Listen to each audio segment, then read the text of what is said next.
Your boundaries are valid, even if there's someone off to the side rolling their eyes at your gluten-free diet. So what do you say this summer when your aunt insists that her pasta is probably safe from gluten?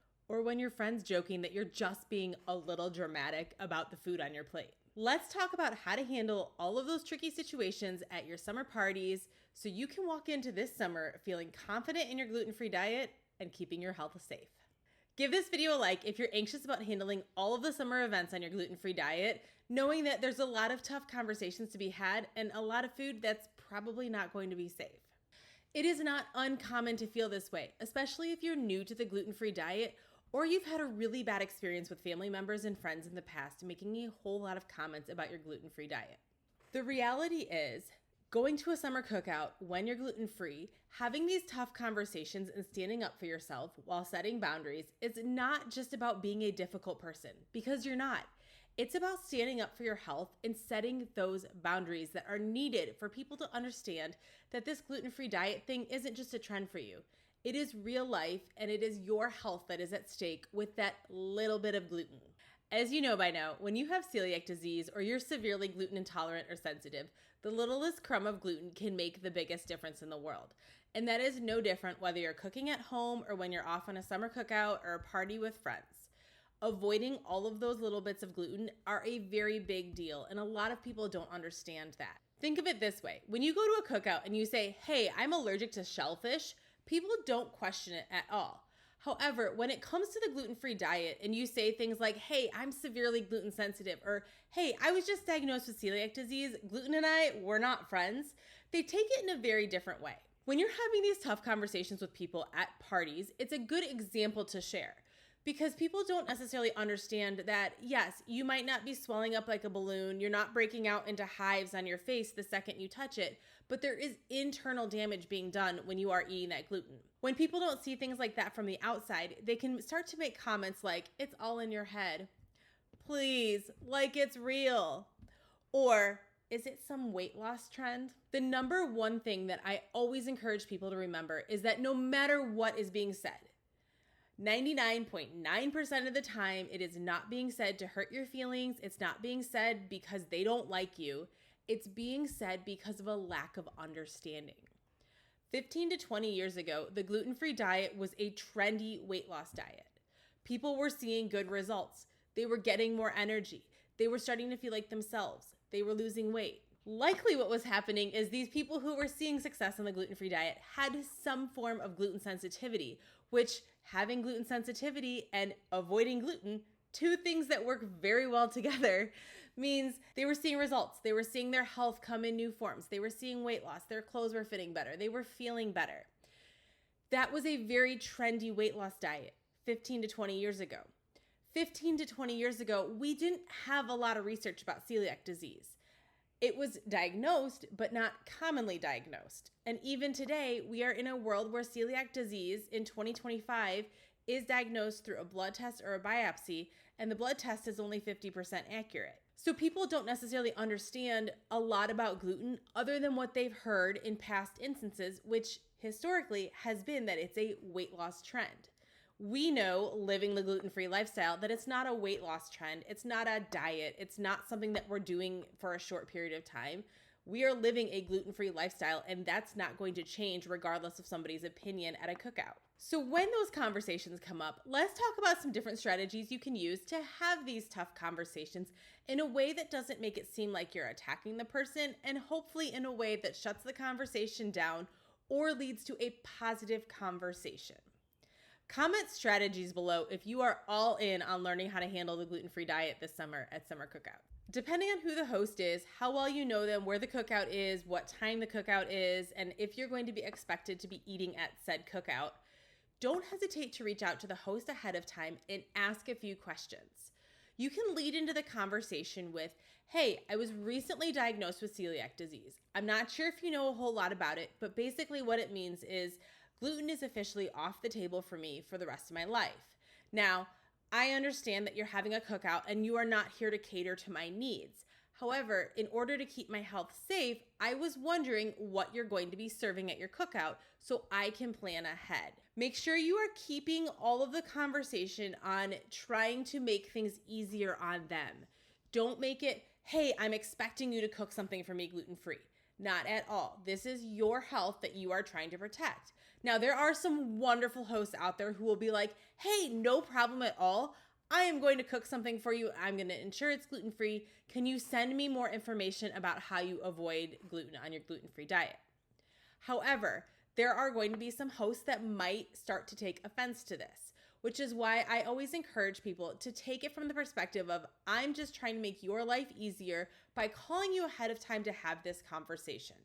Make sure you're telling them that you're not trying to be rude, you don't want to offend them, but that there's a likelihood that there will not be something safe for you to eat at this cookout. So you want to make sure to be prepared and either offer to bring your own dish or eat ahead of time so it won't be an awkward situation where you're sitting at the food table scanning labels hoping to find something safe for you to eat. I often say the host can be the easy part.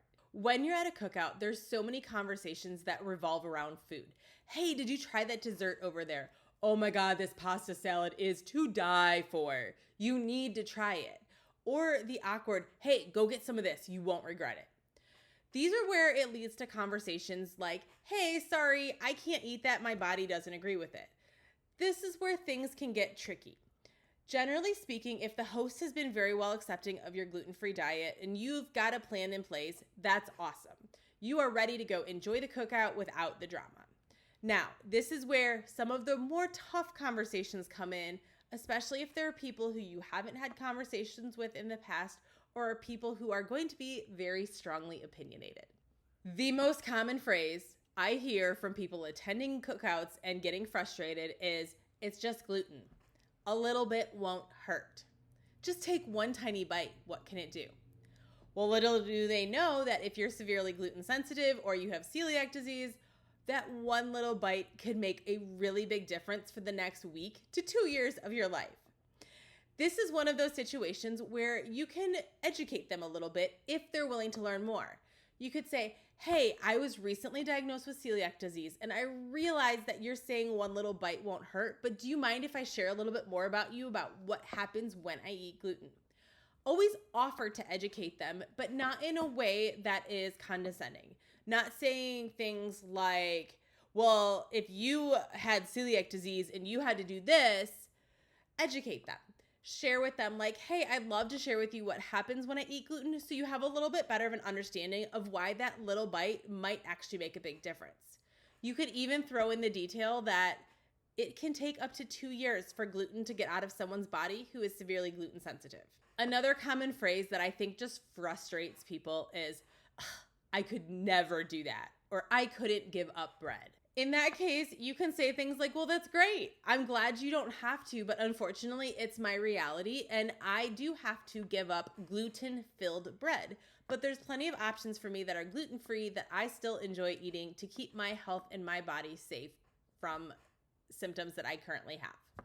If somebody starts pushing food on you that you didn't make, you don't know anything about, and they are insistent that you try it, approach them back by saying, hey, I'm really glad that you made this and thank you so much for offering it to me. However, my body doesn't agree with gluten and I'd rather just go ahead and skip this dish than deal with all of the problems I'm going to have tomorrow if I decide to take that one little bite of this dish. They may or may not understand, but this is where you are starting to set that boundary for you. If they are becoming insistent, say, hey, can I see the ingredients? Or can you tell me a little bit more about what's in this dish so I can make the determination as to whether this dish is safe or not for me? Continue to enforce that safety and your health is the priority regardless of their feelings about this dish. You're sorry to hurt their feelings, but it's all about your health in this instance and you don't want to cause long-term damage. Then there's the joker. You know, that one at the family that's just not going to take it seriously, or that friend that's going to be like, you are being so dramatic, give it up, it's all in your head. This is where you got to remember that 15 years ago, we didn't know a lot about the gluten-free diet. So society's opinion and people's opinions are formed on what they've heard in the news, what they've read on social media, what they've seen in diet trends. And for a lot of people, they only see what the algorithm shows them, which could be a lot of negative things about the gluten-free diet or weight loss trends or diet trends or things like that, that they're only reading the headlines of. In this instance, it's always going to come back to their own lack of understanding. 99.9% of the time, they are not making these comments to be straight up rude to you. They're making these comments because they don't understand and they don't want to acknowledge that they don't understand. So they're covering it up by saying things like, you're being dramatic. You just eat that gluten, like give it up, or it's all in your head. We've all heard the it's all in your head, many of us hearing it from doctors ourselves. But when you stand firm and when you set those boundaries and even offer to educate them a little bit, whether they're willing to take it or not, you are showing them that no matter what they say, you're not going to give in. You're not going to risk their health to make their opinions feel better. If this person is harassing you, they're not dropping it, they're following you around, making snide comments about gluten all day, that is your sign to excuse yourself to go find the bathrooms or to go get yourself a drink and give yourself a moment to breathe. If it comes to the point where you truly cannot enjoy yourself because of what is going on with this person, that is your sign to excuse yourself from the party. Hopefully you can have an out and say, look, I'm really sorry. I didn't want to make this about me. I'm not here to talk about my gluten-free diet, but I really appreciate it if you stopped. If not, I'm just going to have to go home because I'm not here to offend anybody. I'm just trying to enjoy myself. Now, hopefully it doesn't come to that, but there is always that chance that there's going to be someone that's going to have all those opinions that they're not going to drop. Generally speaking, it gets worse as the alcohol gets more, but we won't blame that. Let's just say I've seen it happen, but it hasn't happened to me. So I'm very grateful that it has not. However, I do know that there are people who experience this, and it does gut me every time I go on social media after a holiday and I see the gluten-free Facebook groups filled with people looking for help, looking for someone to just understand that their family doesn't get it. So I know there are people out there who are suffering, and there's people out there who are trying to learn to set these boundaries. I can only encourage you now to set these boundaries as soon as possible. So a year from now, 2 years from now, 3 years from now, you're not having the same conversations, but you've started to educate or you started to share more with your family about what actually happens when you eat gluten. So they start to realize it's not all in your head. Because as we know, it is definitely not all in your head. Our stomachs will tell us otherwise. So having these tough conversations now builds you up for a more successful and a more enjoyable time in the future. Even if this first cookout is rough, by the end of the summer, if you start to have more cookouts, you're going to become more confident in setting these boundaries and more confident in having these hard conversations. The number one thing I will always encourage you to do is remember that your health is number one, not the feelings of somebody else, not the opinions of others. Standing firm in your health means standing up for yourself. It means having these hard conversations, and it means saying no. There will always be people who have opinions, and hopefully you don't run into them often. But if you do, use the conversations from this video to stand up for yourself and set those boundaries. The best thing you can do is protect your physical and mental health. Because as we know, the gluten-free diet is more than just your physical health.